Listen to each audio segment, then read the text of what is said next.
This Premier League weekend, especially on Saturday, we had a kickoff that was filled with a lot of controversy.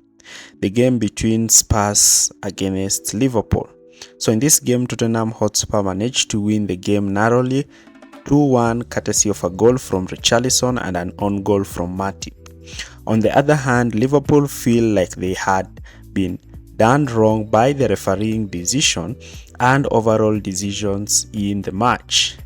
Jurgen Klopp was not afraid to make and air his frustration upon the decisions that were made in the match. We are going to see if these decisions were legit or were these decisions made against Liverpool and how these decisions managed to cost Liverpool the game. That will be our analysis in this video.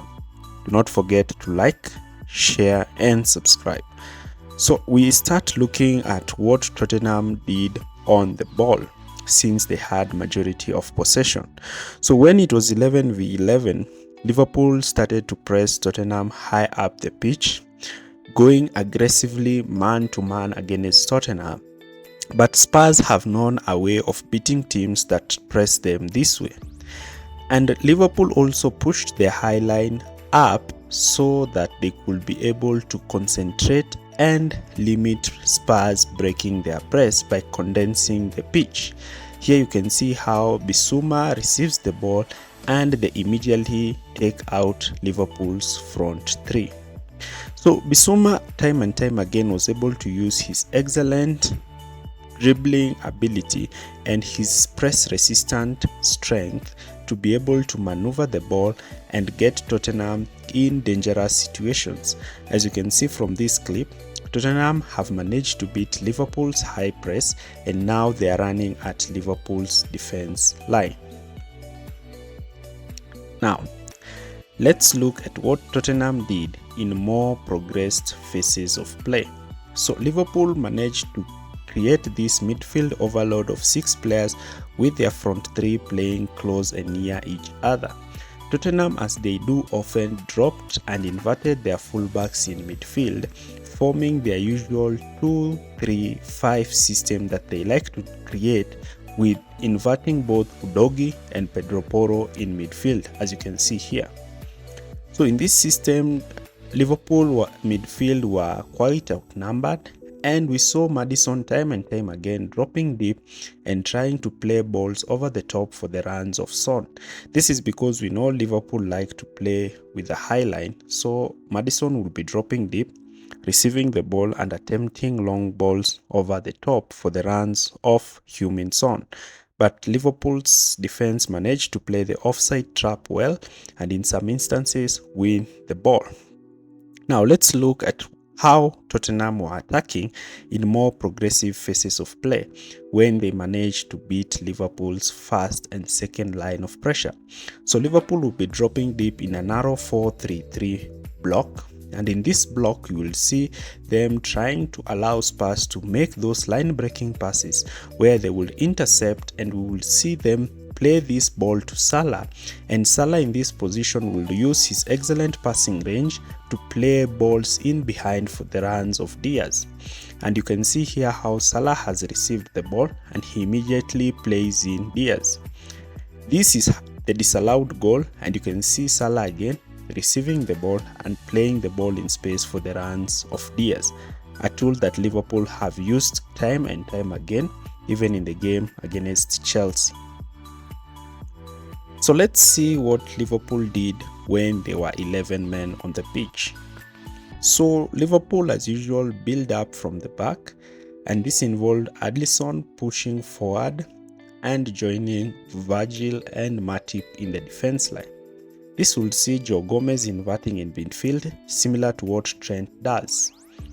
Here's an example of Alisson stepping in field, playing alongside Matip and Virgil van Dijk. So this build-up strategy outnumbered Tottenham's press, and the box-shaped midfield that was created by McAllister, Gomez, Szoboszlai and Curtis Jones was creating problems for Tottenham.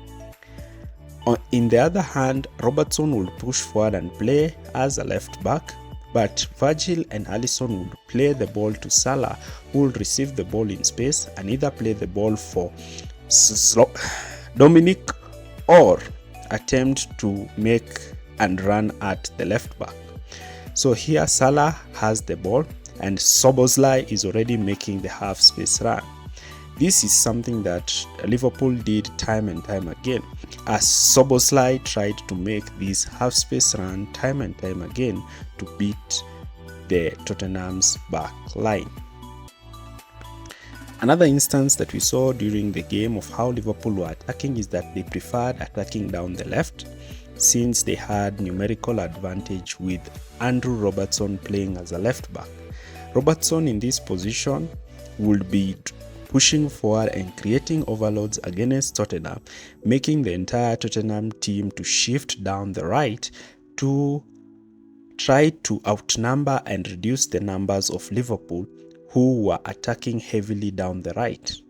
McAllister would receive the ball and immediately play in Salah by switching play, and when Salah would receive the ball, Szoboszlai was quick to make this half space run to overloads Tottenham's right hand flank. Here is the first controversy. So Curtis Jones was sent out after he was deemed to have put his opponent in danger by stepping on his ankle. Therefore, Liverpool went down to 10 men. This did not limit Liverpool's attacking threat, but Liverpool lined themselves up in a 4-4-1 since Tottenham were dominating them in possession since they were a man down. In this system, you will see now that Tottenham will be pushing their front five, inverting their fullbacks and having their two centre-backs against Salah, therefore outnumbering Liverpool and stifling Liverpool's attack. We know that Ange likes his wingers to stay wide so that they can drag their fullbacks out and create spaces in the half spaces. As you can see in this clip, Tottenham sometimes manage to beat the press, to break down the first line of pressure and immediately run at Liverpool's backline. We saw James Maddison dropping deep and Udogie making this run in field, and when Maddison dropped deep, his first thing that he did was to play the ball in the half space channel, since Gomez was tied up man-to-man against Richarlison. This is what made Spurs score 2 goals, though 1 goal was disallowed. Maddison would play this first-time ball, and Gomez would be looking at the ball rather than marking the runs of Richarlison. This caused problems for Liverpool. Here you can see Maddison has the ball, Gomez is looking at Maddison, and Maddison can see Richarlison making a run in space. Maddison immediately plays the ball to Richarlison, who makes a run. He makes a swift cutback, and Son has an easy tap-in on goal and scores the first goal. Look, Udogie has dragged in the winger, Jota. Maddison is dragging in Szoboszlai, and Maddison is able to play the ball for the runs of Richarlison. Now, let's look at what Klopp did. So Klopp in the second half removed Gakpo and put in Diego Jota. So the main aim of Jurgen Klopp in this system was that he wanted his team to be swift in counter-attacking. Here you can see that Szoboszlai receives the ball and immediately plays the ball to Diaz, who was making runs down the left wing. And Diaz in this position had chances to score goals but was unable. So another controversy happened and Jota received his second yellow card and he was moved and he was red carded out of the pitch. So now Liverpool went and became only 9 players against 11. So Klopp brought in Trent Alexander-Arnold for Mohamed Salah, and now Liverpool were playing in a 5-3 system. Back 5 of 5 defenders and 3 midfielders. The midfielders worked quite great during the first phases of game. Diaz also went off and in came Endo. So we saw Tottenham sometimes having chances, like here you can see Son managed to break through the tight Liverpool defense, but Alisson was good in this game and saved Liverpool a couple of times. So we started to see Tottenham pushing as many as 6 players in attack, and Pedro Porro was holding the width while Kulusevski and Sarr were dragging Liverpool's defense narrow. So Porro receives the ball in this wide channel, makes a good cross while players were making runs, and Matip is forced to score an own goal. You can see Tottenham is overloading Liverpool's 18-yard box with as many as 4 players, and therefore Matip had only one choice, and this choice unfortunately made him score an own goal against his team, something that he didn't want. So the main talking point about this game is the VAR decision.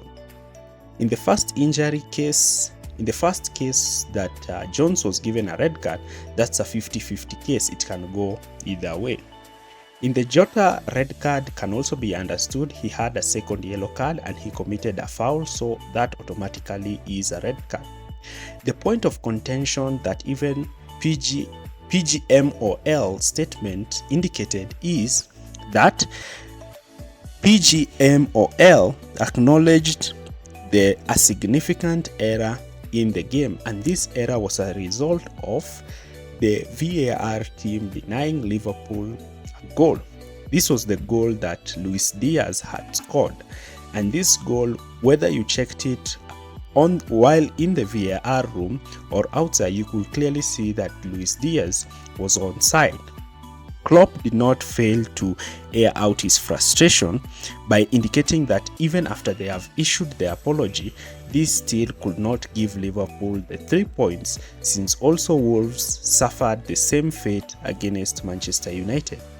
These decisions gave Liverpool a lot of controversy during the game, and Klopp and Liverpool team will feel that they were done hard by these decisions.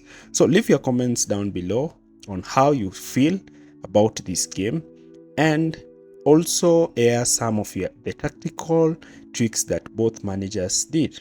Thanks for watching.